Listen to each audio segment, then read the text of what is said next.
जय श्री राम दोस्तों जब से नुपुर शर्मा का मामला आया है तभी से इन राजस्थान के चिश्तियों और खादिमों का भड़काऊ बयान कुछ ज्यादा आ रहा है। इन्हें दरगाह में शांति का प्रतीक माना जा रहा था, लेकिन आए दिन अपनी औकात दिखाते रहते हैं। चलिए इनका इतिहास और वर्तमान स्थिति की सच्चाई बताते हैं। ये लोग कितने बड़े पापी थे, हैं और रहेंगे। और हाँ हिंदू भाई, प्लीज इस वीडियो को पूरा देखिएगा। वीडियो शुरू करने से पहले वीडियो को लाइक, चैनल को सब्सक्राइब कर दीजिएगा। तो चलिए शुरू करते हैं। ख्वाजा की दरगाह पर वही हिंदू जाते हैं जिन्हें ख्वाजा मोइनुद्दीन चिश्ती का काला इतिहास नहीं मालूम। इसके विपरीत वामपंथ और इस्लामिक प्रचार तंत्र ने इसका महिमा मंडन कर रखा कि वहां जाने से मन की मुराद पूरी होती है। शायद इसी लालसा से मुसीबत में फंसे हिंदू भी वहां पहुंच जाते हैं। बहुत कम लोग जानते हैं कि दरगाह अपनी मार्केटिंग भी करता है, जिसके कारण बॉलीवुड सहित हर क्षेत्र के प्रमुख लोगों को सालाना आमंत्रित किया जाता है और उनकी फोटो को मीडिया में वायरल किया जाता है। बॉलीवुड ने तो बहुत फिल्मों में उनका गुणगान किया है, जिसके कारण लोग पहुंच जाते हैं। ख्वाजा मोइनुद्दीन चिश्ती की दरगाह महामूर्ख हिंदुओं का तीर्थ स्थल है, ये कहने में कोई समस्या नहीं होनी चाहिए। यहीं पर हिंदू चादर चढ़ाने और दुआएं मांगने जाते हैं। लेकिन अब हिंदुओं को कौन समझाए कि आपके यहाँ इतने सिद्ध प्राचीन मंदिर है जिनका रहस्य वैज्ञानिक नहीं सुलझा पाए हैं, जैसे ज्वाला मंदिर, उज्जैन का काल भैरव मंदिर, खजुराहो का मंदिर, अजंता एलोरा का मंदिर, कामाख्या मंदिर, सोमनाथ मंदिर, कैलाश मानसरोवर, काशी विश्वनाथ मंदिर, केदारनाथ, बद्रीनाथ, वैष्णो देवी, कोणार्क मंदिर आदि ऐसे लाखों मंदिर है जहां लोगों की मान्यताएं पूरी होती है। लेकिन अब ऐसे हिंदुओं को कौन समझाए जो जाकर चादर चढ़ाते हैं और मुर्दे को पूजते हैं। राजस्थान के शहर अजमेर में ख्वाजा मोइनुद्दीन चिश्ती की दरगाह, जहाँ प्रतिवर्ष लाखों अज्ञानी श्रद्धालु अपनी मनोकामना पूर्ति के लिए जाते हैं। लेकिन इसे समझने से पहले हमें यह समझ लेना है कि सूफी कौन थे, ये भारत में क्यों आए और इन्होंने भारत में क्या किया। सूफी वे मुस्लिम होते हैं जो गाने बजाने से इस्लाम का प्रचार करते हैं। भारत में षड्यंत्र के तहत इन्हें किसने संत कहना शुरू किया पता नहीं, लेकिन सूफी संत शांति और भाईचारे का संदेश देते हैं। इसका झूठ प्रचार किया स्वार्थी हिंदुओं ने। इस मिथक को कई सदियों तक इस्लामिक विचारकों और वामपंथी इतिहासकारों द्वारा खूब फैलाया गया। वास्तविकता यह है कि इन सूफी संतों को भारत में इस्लामिक जिहाद को बढ़ावा देने, काफिरों यानी हिंदुओं को धर्मांतरण और इस्लाम को स्थापित करने का उद्देश्य था। ऐसे ही एक सूफी हुए हैं ख्वाजा मोइनुद्दीन चिश्ती, जिन्हें हजरत ख्वाजा गरीब नवाज के नाम से भी जाना जाता है। ख्वाजा मोइनुद्दीन चिश्ती का जन्म ईरान में हुआ था। उन्हें भारत आकर इस्लाम प्रचार के लिए भारत भेजा गया था। यहाँ अजमेर में इस्लाम के प्रचार में लग गए। मर जाने पर उन्हें अजमेर में ही दफना दिया गया था, जहाँ उनकी दरगाह है। आज यहीं पर इनके लिए चादर चढ़ाया जाता है। ये कोई अल्लाह के मैसेंजर नहीं थे, यह भी आम इंसानों में से एक थे, लेकिन आज इनको अल्लाह के समान दर्जा दे दिया गया है। चलिए इन सूफियों के इतिहास के बारे में देखते हैं और इतिहासकारों के क्या विचार थे इसके बारे में आपको बताते हैं। बहुत बड़े इतिहासकार यशलाल ने अपनी पुस्तक भारत में मुस्लिम शासन की विरासत में लिखा है, मुस्लिम मुसाहिब उलेमाओं की तरह ही धर्मांतरण के कार्य में पूरी तरह लिप्त थे और इन सूफी संतों को लेकर आम धारणा के उल्टे ये हिंदुओं के प्रति बिल्कुल भी वफादार दयालु नहीं थे। वे चाहते थे कि यदि हिंदू इस्लाम अपनाने से इनकार करता है तो उन्हें मौत के घाट उतार दिया जाए या फिर दूसरे दर्जे के नागरिक के तौर पर रखा जाए। एक और लेखक हुए हैं राम ओहरी ने अपनी पुस्तक द सिनिस्टर साइड ऑफ सूफीवाद में लिखा है, कोई मुगल और सूफी कभी भी हिंदुओं के मंदिर में पूजा करने के लिए राजी नहीं हुए और न ही इनके मन में हिंदुओं और हिंदू देवी देवताओं के प्रति कोई सम्मान था। इन सभी का उद्देश्य इस्लाम का विस्तार करना, छल कपट से किसी भी कीमत पर हिंदुओं का धर्मांतरण करना था। एक बहुत बड़े इतिहासकार यमे खान ने अपनी पुस्तक इस्लामिक जिहाद में लिखा है, एक जबरन धर्मांतरण, साम्राज्यवाद और दास्ता की विरासत में विस्तार से लिखा है कि मोइनुद्दीन चिश्ती, निजामुद्दीन औलिया, नसीरुद्दीन चिराग और शाहजलाल जैसे सूफी संत जब इस्लाम के मुख्य सिद्धांतों की बात करते हैं वास्तव में रूढ़िवादी और असहिष्णु विचार ही रखते हैं, जो मुख्य धारा हिंदुओं के लिए बेहद खतरनाक होते हैं। काफिरों यानी मूर्ति पूजकों को लेकर सूफीवाद के इन तथाकथित विद्वानों का दृष्टिकोण तालिबानी या ISIS के दृष्टिकोण से बिल्कुल भी अलग नहीं है। इनके कुख्यात उदाहरण सूफी विचारधारा के सबसे बड़े प्रतीक माने जाने वाले मोइनुद्दीन चिश्ती और औलिया हैं, जिन्होंने वो काम सदियों पहले कर दिया जिसे ISIS, तालिबान और अन्य कट्टर इस्लामिक संगठन आजकल कर रहे हैं। कहने के लिए तो सूफी इस्लाम धर्म का प्रचार करते हैं, इस्लाम को प्रेम और भाईचारे का मजहब बताते हैं और लोगों में शांति का संदेश देते थे।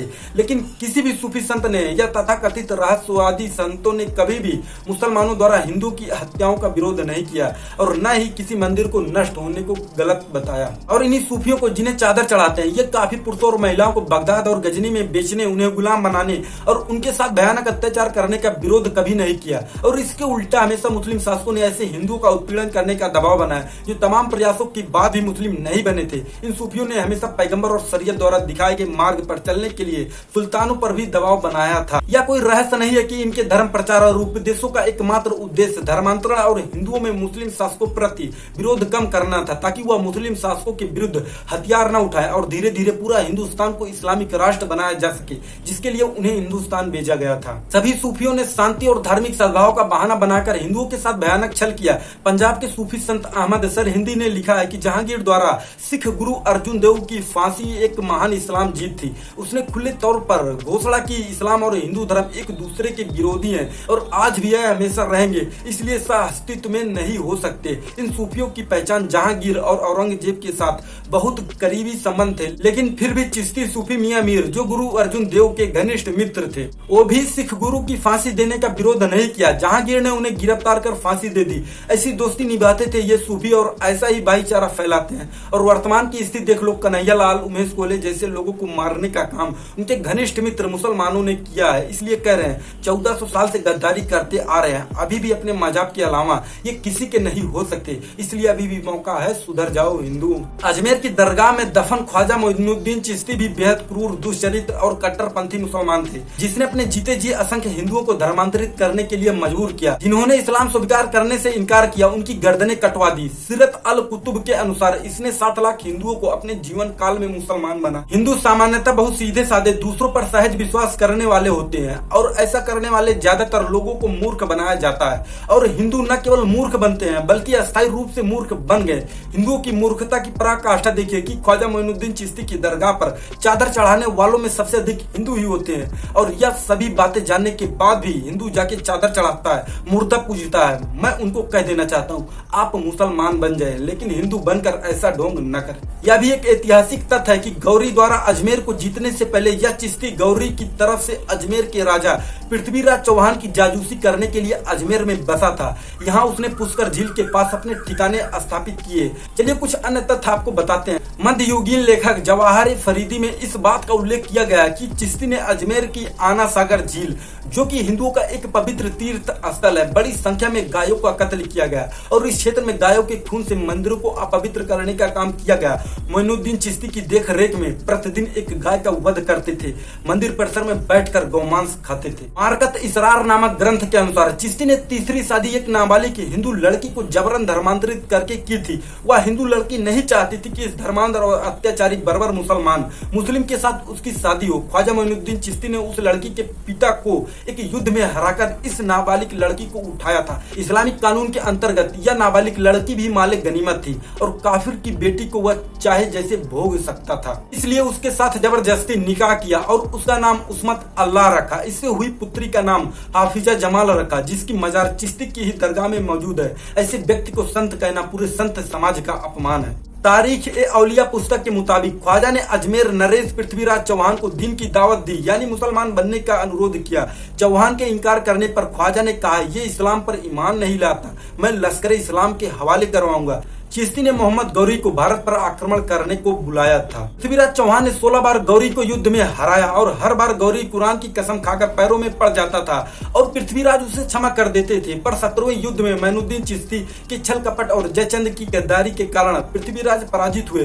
गौरी उन्हें बंदी बनाकर घोड़े से बांधकर घसीटता हुआ ले गया। पृथ्वीराज चौहान की पत्नी संयोगता को पकड़ने के लिए गौरी की सेना उनके अजमेर के महल में प्रवेश नहीं कर पा रही थी, क्योंकि महल के चारों तरफ खाई थी, जिससे इसी चिश्ती की सलाह के बाद खाई को हिंदुओं की लाशों से पाट दिया गया। लाशों के ऊपर से हाथी निकाला गया, जिसकी टक्कर से महल का फाटक तोड़ना था, लेकिन फाटक पर बड़े बड़े कीले लगे हुए थे, जिससे हाथी अपने सिर की टक्कर से नहीं मार पा रहा था। इसी चिश्ती के कहने पर जयचंद के बेटे को फाटक से सटाकर खड़ा कर दिया और उस पर हाथी ने टक्कर मारी, जिससे फाटक टूट गया। जयचंद को भी इसकी गद्दारी की सजा मिल गई।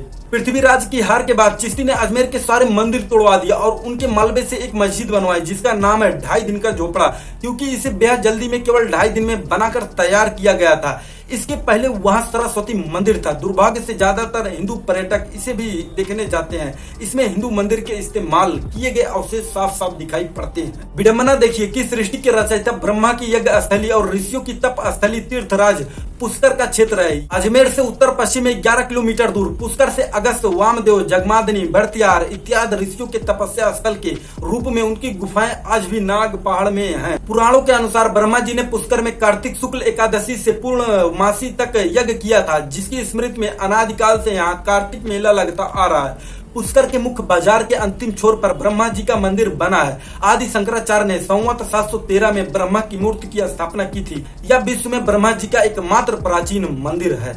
तीर्थराज पुष्कर को सभी तीर्थों का गुरु माना जाता है। इसे धर्म शास्त्रों में 5 तीर्थों में सर्वाधिक पवित्र माना गया है। पुष्कर, कुरुक्षेत्र, गया, हरिद्वार और प्रयाग को पंच तीर्थ कहा गया है। अर्धचंद्रकार आकृति में बनी पवित्र एवं पौराणिक पुष्कर झील धार्मिक आध्यात्मिक आस्था का जागृत है। पौराणिक मान्यता है कि ब्रह्मा जी के हाथ से यही कमल पुष्प गिरने से जल निकला था, जिससे यह झील का उद्भव हुआ था। झील के चारों ओर 52 घाट व अनेक मंदिर बने हैं। ये तो हो गया हमारे भगवानों का इतिहास। इन चिश्तियों के बारे में बताते हैं। चिश्ती की दरगाह के बारे में एक और तथ्य है कि इसे अत्यंत प्राचीन शिव मंदिर को तोड़कर बनाया गया।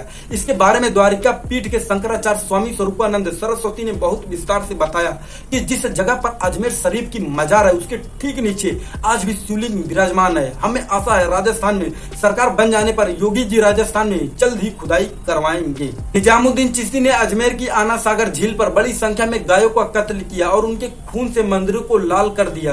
यही नहीं, इस तथाकथित सूफी संत मोइनुद्दीन चिश्ती के आदमियों ने हिंदू रानियों का अपहरण किया और उन्हें मोइनुद्दीन चिश्ती को उपहार रूप में प्रस्तुत किया, जिसे उसने स्वीकार किया। इस क्रूर और दुष्चरित्र राक्षस मोइनुद्दीन चिश्ती के बारे में इतिहास में दर्ज ये तथ्य बॉलीवुड की फिल्मों, गानों, सूफी संगीत, वामपंथी इतिहास से एकदम अलग है। अजमेर को हिंदू मुस्लिम समन्वय पाठ के तौर में पढ़ाया जाता है, लेकिन यह जिक्र नहीं किया जाता कि ये सूफी भारत में जिहाद को बढ़ाने और इस्लाम प्रचार के लिए आए थे, जिसके लिए उन्होंने हिंदुओं पर बेहद क्रूरता की थी। ऐसे दुष्ट दानव ख्वाजा मोइनुद्दीन चिश्ती को महामूर्ख हिंदू आज भी पूजते हैं, उसकी दरगाह पर मन्नतें मांगने जाते हैं। इससे ज्यादा दुख और शर्म की बात और क्या हो सकती है। हिंदू इतिहास से कुछ नहीं सीख रहा है, इतना पथभ्रष्ट और स्वार्थी हो गया है। इसे उससे कोई फर्क नहीं पड़ता किसने हिंदू के साथ क्या किया, किसने सनातन संस्कृति को नष्ट करने का प्रयास किया और कितना नुकसान पहुंचाया। मोइनुद्दीन चिश्ती के खानदान के लगभग 11,000 लोग दरगाह पर आए चढ़ाऊ पर ऐसो आराम का जीवन जीते हैं, जो मुख्यतः हिंदू ही चढ़ाते हैं। चिश्ती जिसने जीते जी हिंदुओं को मारा, मरने के बाद आज भी मार रहा है। वर्तमान स्थिति देख लो,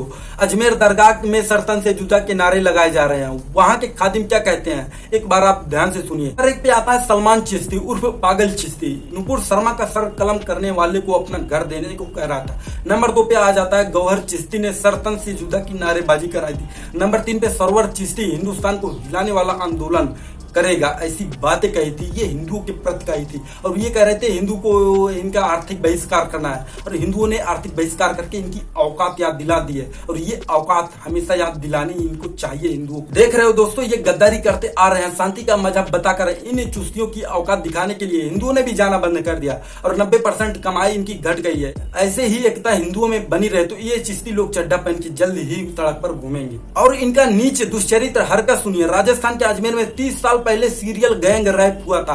खुलासा, स्कूल कॉलेज के करीब 100 हिंदू लड़कियों का ब्लैकमेल करके गैंग रैप किए। इस घिनौनी वारदात को अजमेर दरगाह का खादिम खानदान ने किया था। आज भी अजमेर पॉक्सो कोर्ट में 6 आरोपियों पर चल रहा है मुकदमा, लेकिन 2 आरोपी फारूक और नफीस आज भी दरगाह पर सम्मान पा रहे हैं। दोस्तों, इनका इतिहास और वर्तमान स्थिति देख लीजिए। ऐसे ही हिंदुओं के साथ रेप जैसी घटनाएं, धमकी जैसी घटनाएं देते आ रहे हैं, लेकिन हमारे हिंदू भाई तब भी जाते हैं चादर चढ़ाने, मुर्दा पूजने। मैं तो हिंदुओं को कहता हूं कि वहां के टॉयलेट में हिंदुओं को टॉयलेट नहीं करने जाना चाहिए, और चादर चढ़ाने की बात तो दूर। दोस्तों, इन पापियों, दुष्चरित्रों और रेपिस्टों का इतिहास आप जान गए होंगे, इसलिए आप मुर्दा पूजने और चादर चढ़ाने न जाएं। कहीं भी कोई भी हिंदू के द्वारा चादर नहीं चढ़ानी चाहिए। अगर चढ़ाता है तो वह मुसलमान बन जाए, तब कोई दिक्कत नहीं। वीडियो बहुत लंबी हो जाएगी, वीडियो समाप्त करते हैं, फिर मिलते हैं अगली वीडियो में। तब तक के लिए वीडियो को लाइक, चैनल को सब्सक्राइब कर लीजिएगा और वीडियो को शेयर कर दीजिएगा। फिर मिलते हैं अगली वीडियो में, तब तक के लिए जय हिंद, जय भारत, राम राम।